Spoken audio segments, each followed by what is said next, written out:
Assalamualaikum warahmatullahi wabarakatuh.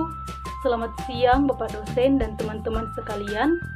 Puji syukur kita panjatkan kepada Allah Subhanahu wa Ta'ala karena kita masih diberikan kesempatan untuk mengikuti proses pembelajaran pada mata kuliah studi kelayakan bisnis kali ini. Salawat serta salam semoga tetap tercurahkan kepada Nabi Muhammad SAW.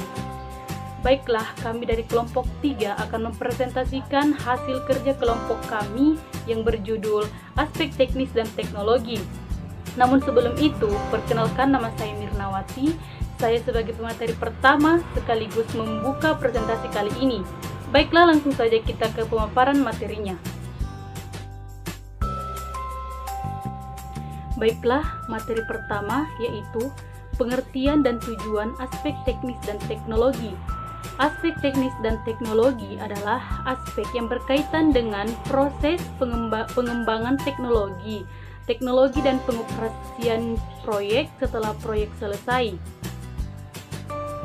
Tujuan studi kelayakan bisnis aspek teknis dan teknologi adalah untuk memastikan secara teknis dan pilihan teknologi tertentu rencana bisnis dapat dilaksanakan secara layak atau tidak layak, baik pada saat pembangunan proyek maupun operasional rutin.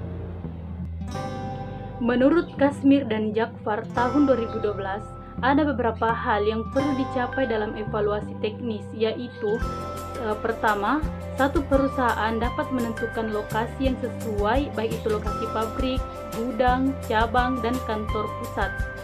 Kedua, perusahaan dapat menentukan tata letak sesuai dengan proses produksi yang dipilih untuk memberikan efisiensi. Ketiga, perusahaan dapat menentukan teknologi yang paling cocok untuk produksi. Keempat, perusahaan dapat menentukan metode persediaan terbaik untuk operasi berdasarkan ruang lingkup bisnis mereka. Yang kelima, mampu menentukan kualitas tenaga kerja yang dibutuhkan sekarang dan yang akan datang. Baik, itulah pemaparan materi dari saya. Selanjutnya akan dilanjutkan oleh pemateri kedua. Bismillahirrahmanirrahim. Assalamualaikum warahmatullahi wabarakatuh. Perkenalkan, nama saya Ulfa Ramdhani. Saya sebagai pemateri kedua. Saya akan melanjutkan pemateri sebelumnya. Langsung saja. Di sini beberapa hal yang dianalisis dalam aspek teknis dan teknologi. Yang pertama, penentuan strategi produksi dan perencanaan produk. Di sini agar produk atau jasa dapat memenuhi kebutuhan konsumennya, sebelumnya memasarkan produk atau jasa ke pasar, biasanya perusahaan lebih dulu melakukan kegiatan penelitian seperti penelitian pasar dan pemasaran. Yang kedua, proses pemilihan teknologi untuk produksi. Teknologi untuk memproduksi barang maupun jasa telah dan terus berkembang sesuai dengan kemajuan zaman. Kemajuan teknologi hendaknya berdampak efisien yang tinggi dalam proses produksi sekaligus menghasilkan produktivitas yang tinggi pula. Pada dasarnya dikenal dua jenis teknologi proses produksi, yaitu yang pertama proses kontinu. Proses ini umumnya dimaksudkan untuk menghasilkan volume output yang besar karena sifat operasinya berulang-ulang, maka dapat dicapai optimis dan efisiensi yang tinggi dalam penggunaan sumber daya, baik peralatan maupun tenaga kerja. Yang kedua, proses intermediate atau batch. Proses ini digunakan bila pabrik menangani bermacam-macam proses yang berbeda. Selanjutnya, di sini ada berbagai macam faktor perlu dipertimbangkan dalam memilih jenis teknologi, yaitu yang pertama, jenis teknologi yang dilakukan harus dapat menghasilkan mutu produksi yang dikehendaki pasar. Yang kedua, teknologi tersebut harus cocok dengan persyaratan yang diperlukan untuk mencapai kapasitas produksi ekonomi yang telah ditentukan. Yang ketiga, penentuan kapasitas produksi. Kapasitas didefinisikan sebagai suatu kemampuan pembatas dari unit produksi untuk berproduksi dalam waktu tertentu. Kapasitas ini juga dapat dilihat dari sisi masukan atau input, keluaran atau output.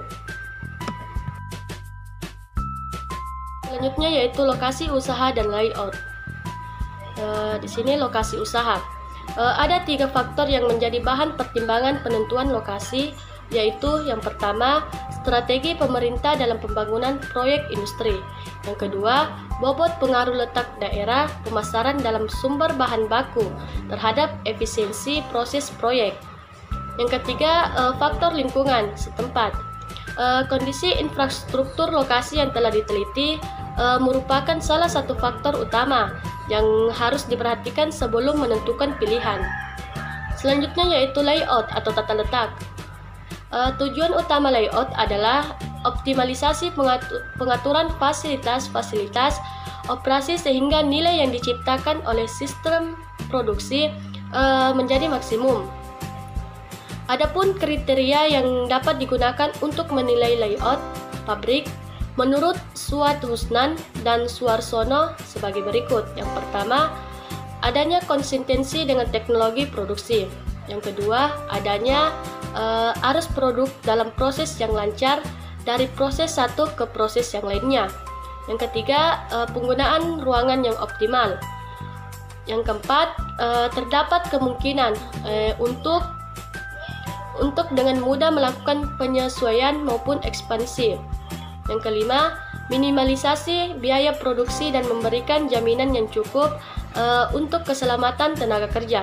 Adapun unsur-unsur yang perlu diperhatikan dalam tata letak fasilitas jasa meliputi yang pertama, pertimbangan spesial, perencanaan ruangan, perlengkapan atau perabotan, tata cahaya, warna, pesan-pesan yang disampaikan secara orafis.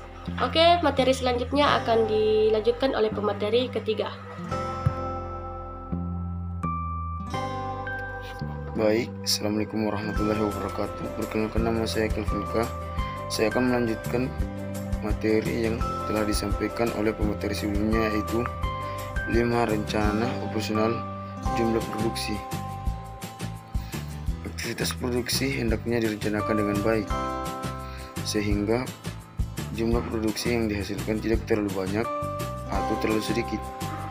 Dalam industri jasa, beberapa faktor utama yang mempengaruhi perencanaan jumlah produksi perusahaan, yaitu permintaan, kapasitas, suplai bahan, modal kerja. 6. Rencana pengendalian persediaan bahan baku dan barang jadi. Persediaan barang dalam kegiatan proses jasa biasanya digunakan untuk mengantisipasi permintaan konsumen yang meningkat secara tajam atau menghadapi kemungkinan berkurangnya suplai bahan baku agar proses jasa tidak terganggu. Baik, materi selanjutnya yaitu 7. Pengawasan kualitas baik dalam bentuk barang ataupun jasa.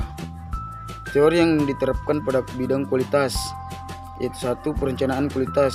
Aktivitas ini terdiri dari langkah-langkah sebagai berikut. A. Menentukan siapa konsumennya. B. Menentukan apa kebutuhan atau keinginan konsumennya. C. Mengembangkan jasa dan kualitas yang sesuai. D. Mengembangkan proses jasa sebagai pedoman bagian operasi atau produksi. 2. Mengendalikan kualitas. Aktivitas ini dilakukan pada tahap operasi. Langkah-langkah yang dilakukan yaitu A. Evaluasi performansi aktual. B. Membandingkan performansi aktual dengan sasaran yang direncanakan. C. Mengambil tindakan terhadap penyimpangan. D. Perbaikan kualitas. Ketiga, aktivitas dari trilogi itu ditunjukkan untuk mencapai tingkat yang lebih baik daripada sebelumnya. Sekian dari saya. Assalamualaikum warahmatullahi wabarakatuh. Perkenalkan, nama saya Ikram Kurniawan. Saya akan membawakan kesimpulan dari materi kelompok kami. Langsung saja, aspek teknis dan teknologi merupakan suatu aspek yang berkenaan dengan proses pembangunan proyek secara teknis, teknologi, dan pengoperasiannya. Setelah proyek tersebut selesai dibangun, aspek teknik berkaitan dengan proses produksi, dimulai dari bagaimana strategi dan perencanaan produksi sampai kepada kapasitas dan volume produksi. Selain itu, dari aspek teknologi berkaitan dengan peralatan yang digunakan seperti mesin ataupun teknologi yang mendukung proses produksi serta operasional suatu perusahaan. Tidak hanya itu, perencanaan, letak usaha dan layout juga menjadi bagian dari studi kelayakan aspek teknik dan teknologi, karena hal tersebut akan menentukan ukuran dari bangunan yang akan dibangun.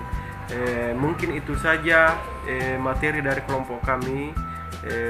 Lebih dan kurangnya mohon dimaafkan.